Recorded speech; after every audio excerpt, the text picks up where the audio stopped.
our newscast. I'm Daniel Che. Let us begin with the headlines.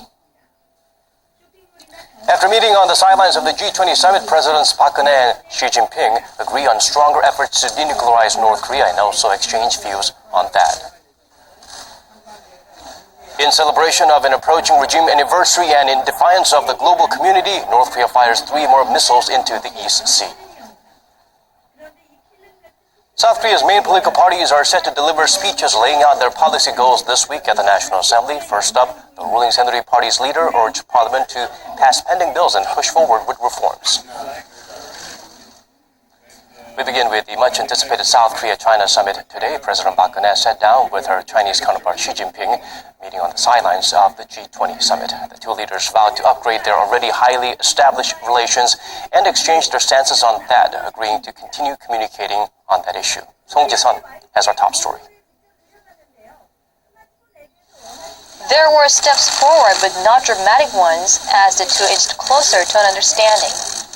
Park called for Beijing's cooperation, stressing that this is the last chance to curb North Korea's nuclear and missile threats, and that if it weren't for those threats, there would be no reason for THAAD. Chinese President Xi Jinping vowed to implement the UN sanctions on Pyongyang and reaffirmed Beijing's stance on a nuclear-free Korean peninsula. Park said that being able to deter North Korea's reckless nuclear provocations will contribute to peace and stability, which is in the two countries' common interest. The two countries expressed concern and recognized the urgency and severity of North Korea's continued provocations. As for that, the two sides exchanged their basic stances and will follow up with further communication. President Xi, however, expressed opposition to the U.S. missile defense system being deployed to South Korea. According to China's state-run Xinhua news agency, President Xi said, quote, "Mishandling the issue is not conducive to strategic stability in the region and could intensify disputes." The two sides were on the same page in terms of developing bilateral relations, with next year marking 25 years of diplomatic ties. Park said relations should be upgraded from recognizing their differences to trying to narrowing that gap. 지금 우리 모두가 직면한 다양한 안보, 경제적 도전에 효율적으로 대응해 나가기 위해서는 새로운 시각과 접근법이 필요한 때라고 생각합니다. We must take an active role to encourage global and regional peace, and we must overcome difficulties and challenges for China-Korea relations to develop on the right path. Going forward, Seoul and Beijing agreed to reinforce strategic communication on multiple channels while involving Washington in a trilateral dialogue. After having agreed to revive communication on North Korean issue with Russia and now with China, President Park will continue her call at summit with the U.S. and Japan, her next stop of Laos for the ASEAN summit. Song Ji-sun, Arirang News, Hangzhou. And while world leaders are gathered for the G20, North Korea fired off 3 ballistic missiles into the East Sea. Connie Kim sheds light on what may have motivated the insecure regime to fire away again. In defiance of the international community's calls to halt its provocations, North Korea fired 3 ballistic missiles into the East Sea at 12:14 p.m. on Monday, South Korea time, from Hwangju County, south of Pyongyang. Seoul's Joint Chiefs of Staff said the missiles are believed to be medium-range Nodong-class missiles. All 3 flew about 1,000 kilometers before falling into Japan's exclusive economic zone in the EC. The missiles on Monday were launched without a no-sail warning. The North usually alerts ships to stay off its east coast ahead of a missile firing. South Korean military authorities have slammed the provocation, calling the launch a violation of the UN Security Council resolution passed in March.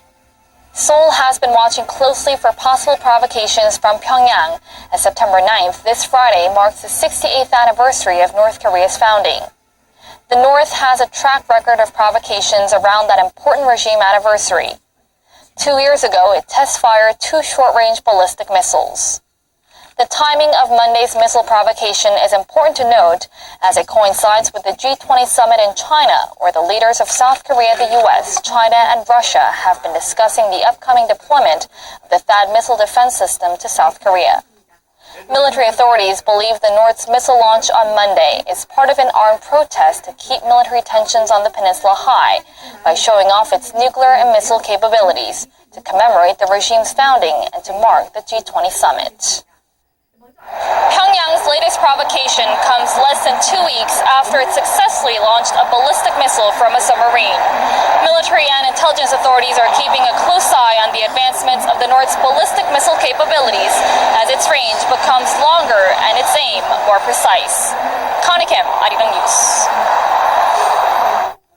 South Korea strongly condemned the North's ballistic missile test on Monday, of course, describing it as a clear violation of the UN Security Council's resolutions that poses a threat not only to the Korean peninsula but to neighboring countries and the international community. Seoul's Foreign Ministry spokesperson Cho Jun-hyuk stressed the launch occurred while global leaders gathered at the G20 summit, where they expressed concerns over Pyongyang's nuclear and missile threats. Cho added the regime has nothing to gain through such provocations, that South Korea and the international community's will to pressure Pyongyang will only grow stronger. Turning to local politics now, ruling Saenuri Party's leader was at center stage to address the parliament on his party's policy goals. Our Park Jo-eun fills us in on the first in a series of speeches by the leaders of the main political parties, marking the opening of the Assembly's regular session. The leader of Korea's ruling Saenuri Party has laid out his party's policy goals, vying to spearhead long overdue political reforms. In his first speech to the National Assembly as party leader on Monday morning, Lee Jung-hyun stressed the need for lawmakers to give up their privileges.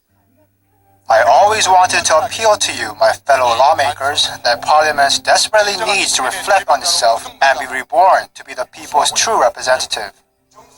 To achieve that, he suggested creating a task force this month to revamp the way parliamentary politics are conducted, to ensure lawmakers truly focus on serving the people rather than themselves or their party. Lee also urged the opposition parties to cooperate on the passage of several pending economy-related bills, including a labor reform bill, as well as on security issues like the planned deployment to South Korea of the THAAD missile defense system. I propose that the Assembly creates a new tradition of bipartisan cooperation on matters of security, just that, cyber terrorism, as well as security funding and other security-related bills, for the sake of the country.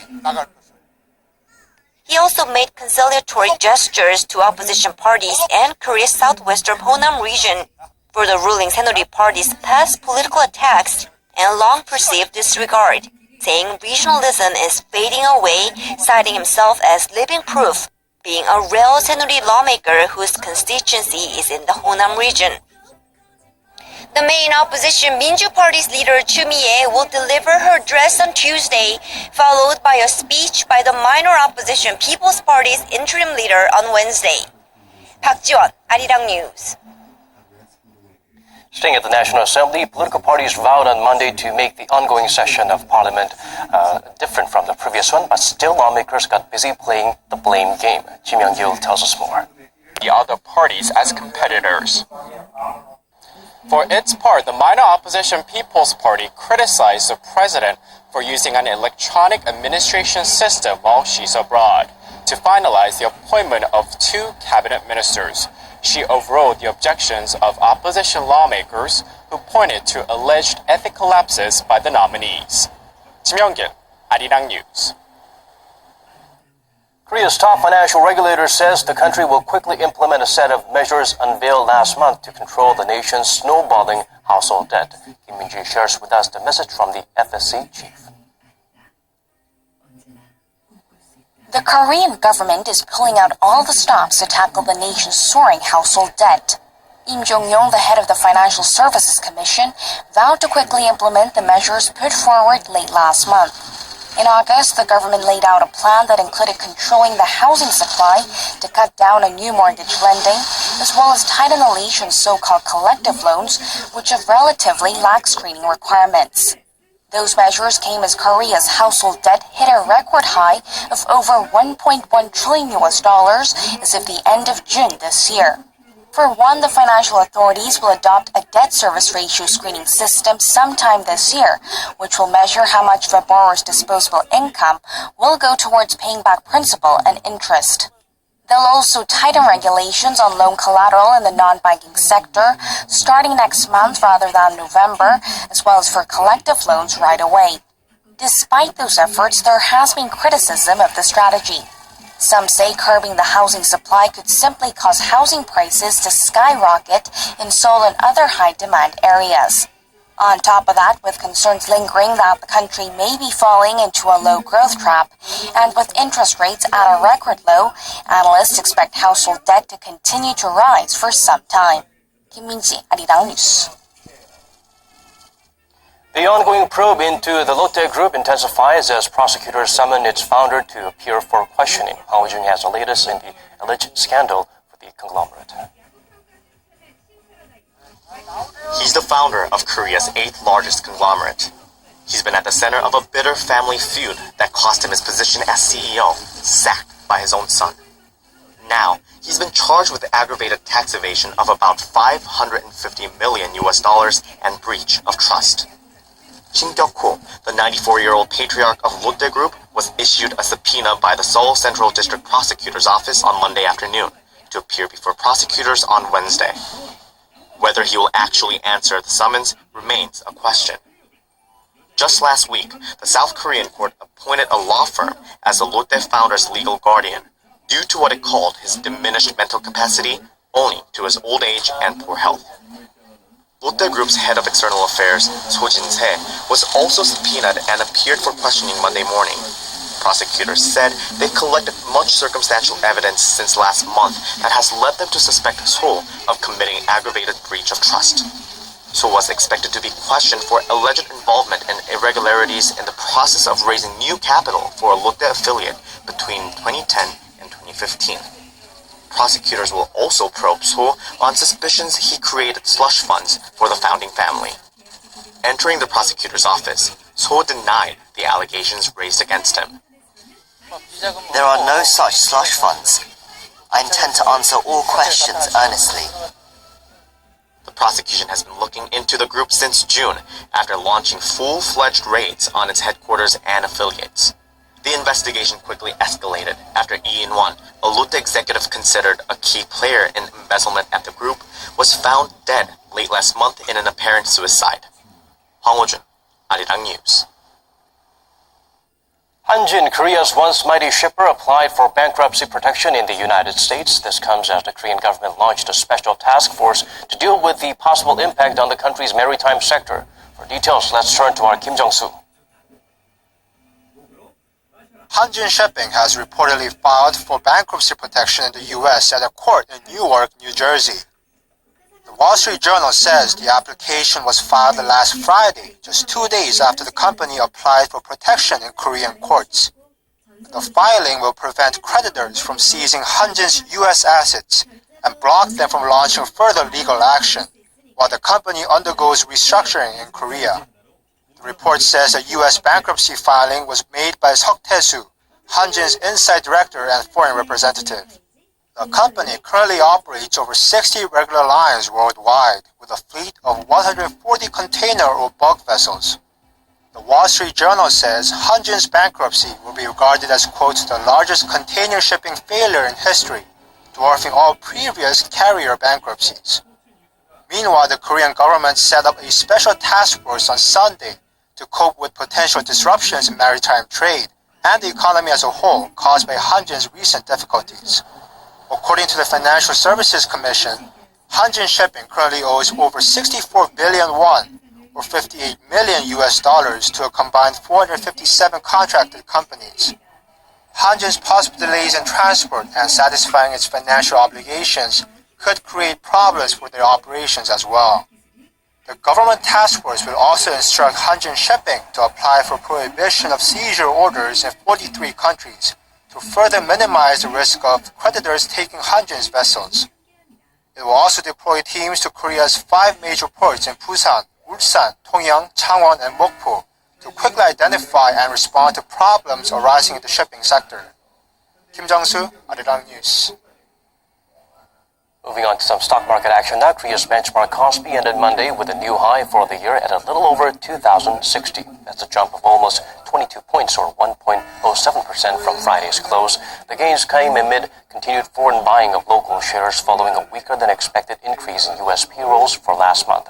That data cuts the likelihood of a Fed rate hike this month. Korea's tech-heavy Kosdaq closed at 679, up about 0.4%, while the Korean won closed at 1,105 against the greenback